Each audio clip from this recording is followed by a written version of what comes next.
So the first thing I want to talk about is we got to talk about LeBron James, man. Let's There's a do it. lot. It's a lot going on with LeBron. Big accomplishments this week. Yeah, but I got a question. Sure. Should he really be celebrating? See, now we might be on opposite ends on this one. No, I'm gonna say yeah. you know what it's like. You know what this is like.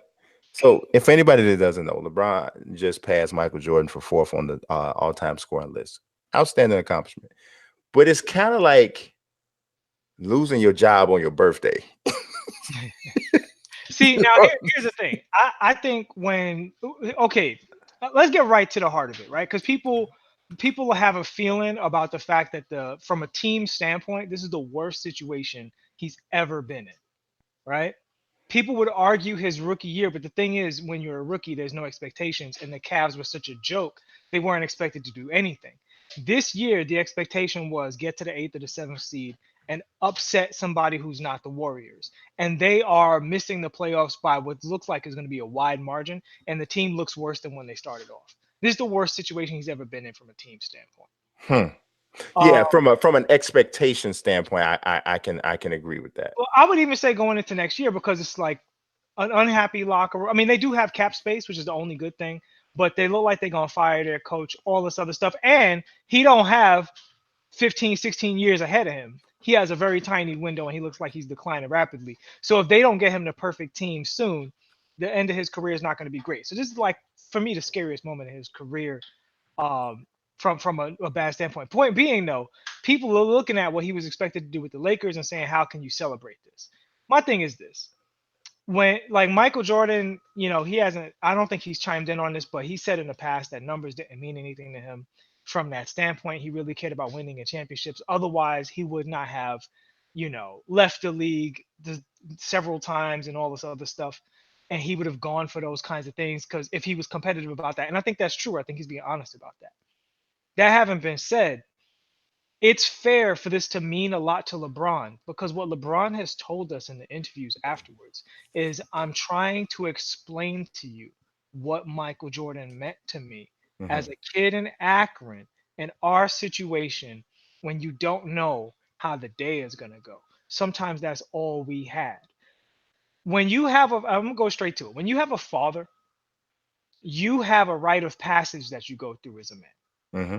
And beating your father in a basketball game, if you're a ball player, is it. Like for most players, once they beat their dad, they everybody else is in trouble. For some guys, it's the older brother, depending on the family setup. But a lot of times that comes from the father.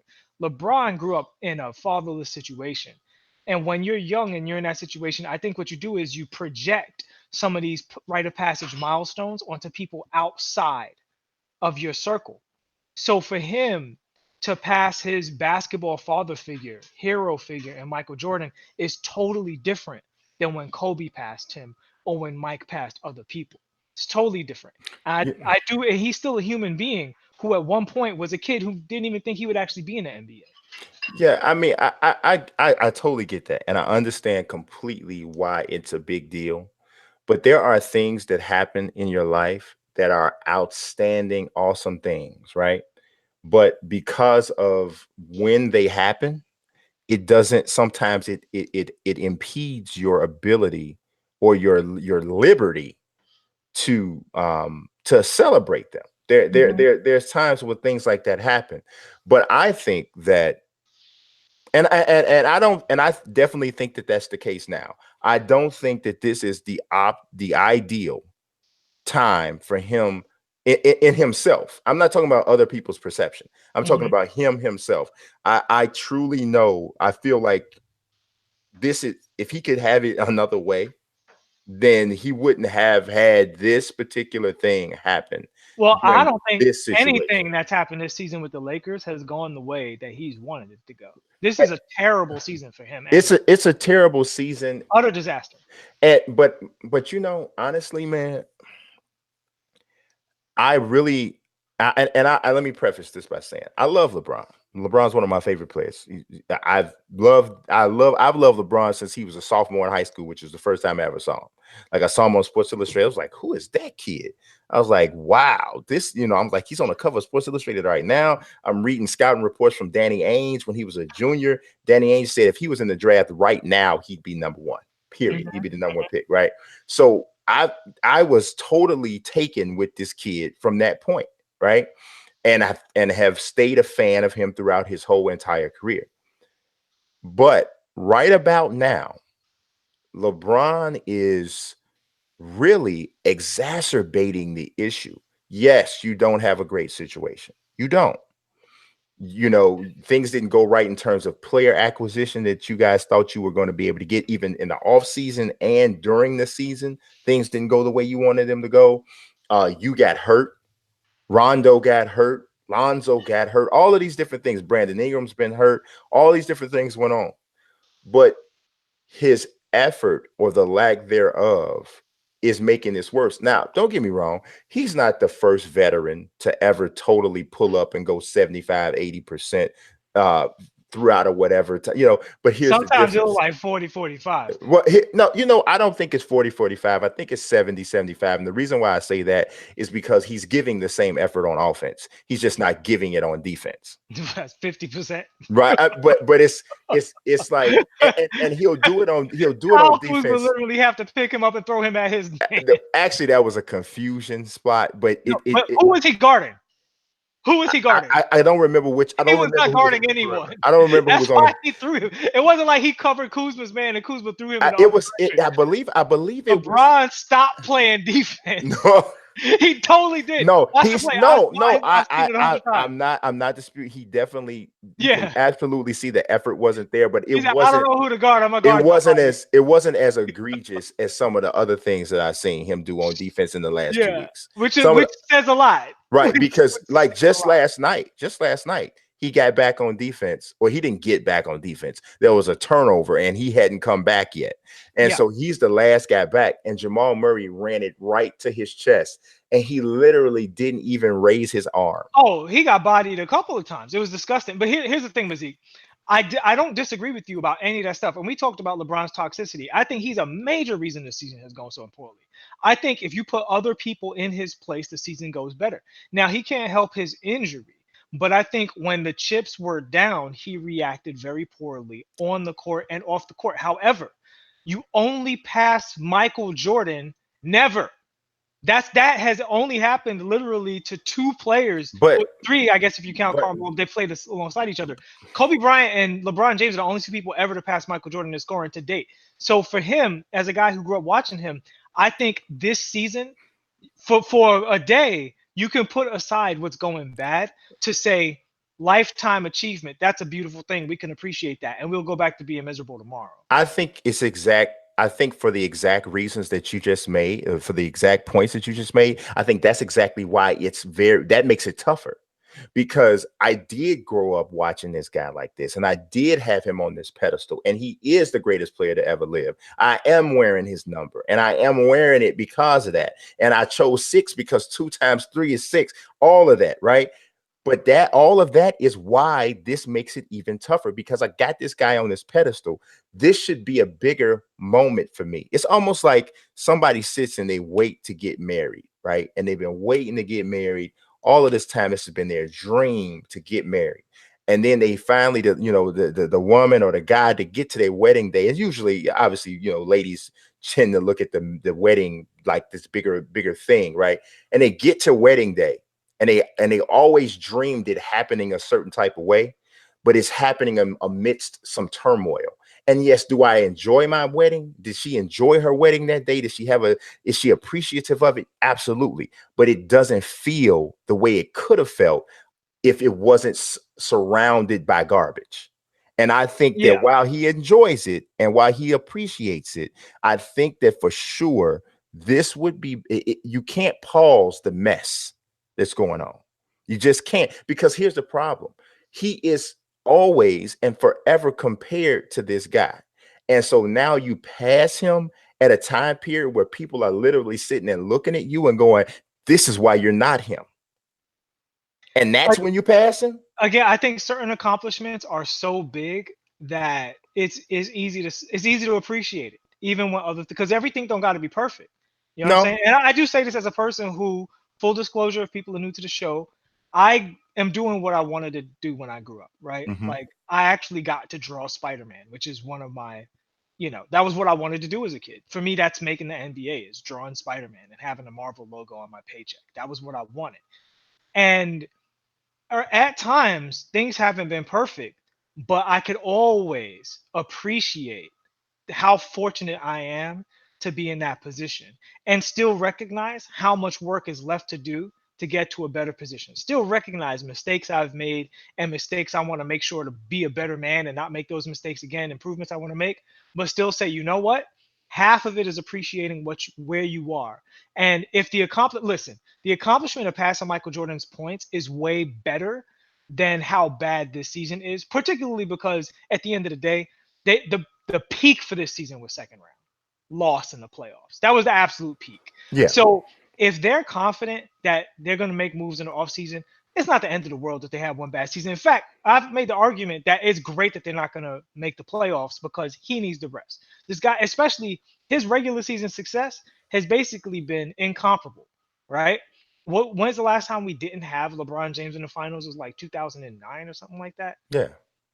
So him having a bad regular season, finally, there's no comparison. Like literally nobody in NBA history compares to that level of success in the regular season. So regular season defeat versus passing Michael Jordan all time in scoring forever and ever. Michael's not going to put on a jersey again and get past you. Not a repeatable day. I can let it go for that day I, you know, and still acknowledge how much of a mess everything is. And I'm a Lakers fan, so yeah, I and hate so I'm not. See, I think what I'm looking at is not just that the Lakers are having a bad season. I think that what I'm more looking at to hone in on it even closer is that it's not that the Lakers are having a bad season. It's that he passed Michael Jordan right smack dab in the middle of him being the center of all of this controversy and criticism about his lack of defensive effort and lack of overall effort. Mm. And to me, that happening right when this is happening, it's just it's like it's just it feels to me like it limits it. And it this should be bigger than it is. It should be bigger than it is. It should have more Well, to you it know what's funny? than it does. I actually don't think it should be bigger than what it is because honestly, him passing Michael Jordan on the scoring thing, because of all of the stuff we talked about, some of the stuff we didn't, the fact that Michael didn't shoot threes, the fact that Michael actually wasn't going for a total point scoring record, and quite honestly, I don't think LeBron James is close to the level of a scoring weapon that Michael Jordan was. He's a different kind of player. He's a great player. And if you talk about overall greatness, I think you can have conversations where you say LeBron's overall greatness can get into the realm of Michael's overall greatness, depending on how you look at it, how much you include longevity and all that stuff, consistency, blah, blah, blah.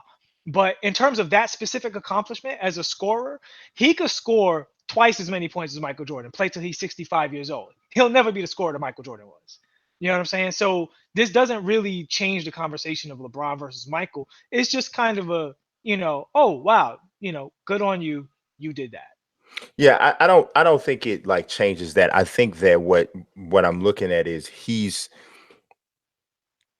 some things that take place are for the casuals. Hmm. And there is a certain level of weight that goes on that, right? And a lot of casuals will look at it and they'll say, "Oh, he passed Michael Jordan. That valid." And the media, us in the media, we're gonna run with. I mean, I have colleagues that I know will run with that as a headline, knowing full well that him passing Michael Jordan and scoring doesn't mean anything that he's better than Mike. It doesn't mean that. It doesn't mean that he's a more prolific scorer because, as a matter of fact, Mike did it in less games and without as much of the emphasis on the three-point shot, right? So it doesn't mean that. But these numbers still do have some validity. And I shouldn't say validity. They have weight is what I should say. Because And here's it's the thing, and this is, I'm kind of playing both sides because I've said some negative things about LeBron. LeBron's a stat stuffer.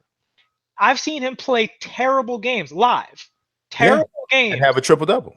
and he's the best at that of all time. It's funny to me that they talk about Westbrook stat pattern when he's an effort guy who always plays like that. LeBron will literally be in a 20-point blowout. If you guys, for people who've never seen like LeBron live, this is something they don't show on TV. He'll be in a 20-point blowout where his team is losing, laughing and joking on the sideline.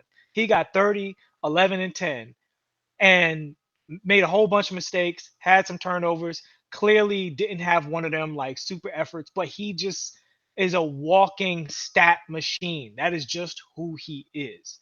You know what I'm saying? So I think out of many of the players all time, LeBron is one of those people whose stats mean the least. See, I disagree with that. I totally disagree with that. I think that his stats mean the least because they come so easy for him. And I think that we devalue what he does, and we ask so much more of him because of who he is. Because if he were another guy, and he put the numbers up that he put up, we would be more forgiving of his defensive lapses. We would be more forgiving of the times that he doesn't show maximum effort. But because he's LeBron, because he is the greatest physical athlete the game has ever seen, he gets no slack. And to a degree, for him to be considered in the same class that he's considered in, yeah, you're not going to get much slack because when you're that great, much is going to be required and expected of you. Is that point right there. He's directly compared most often to Kobe and Mike. Yes, because Kobe and Mike and sometimes Magic. It actually should be more. It should be more Magic, but the fact that he's not compared to Magic more just shows you the lack of basketball IQ of most people who do a lot of these conversations about who's the greatest, because his game is more similar to theirs to his than anybody else's.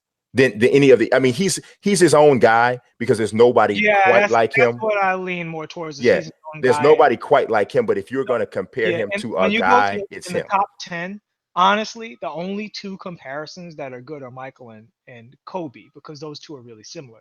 Everybody else is kind of a one-of-a-kind guy, and that's kind of the knock on Kobe. I actually think that's a credit to Kobe because Mike set the bar so high that the fact that he could duplicate him to the point of one championship shy is like, well, good on you. I didn't think anybody would be able to do that. But that having been said, everybody else, you need to compare them in context. You can't compare Bill to Kareem to Will. You know what I mean? It's a different game for each of them. That's why they're so great, is because they're pioneers and they've added something to the game that nobody else brought before and stuff like that. So at the end of the day, still, in terms of the lineage of great swing players, guys who would come in and be able to dominate the game, he was in the lineage after Michael was Kobe, and after Kobe was LeBron. They had all the commercials together. They had the rivalries. He talked to Kobe, asked him advice, all that stuff.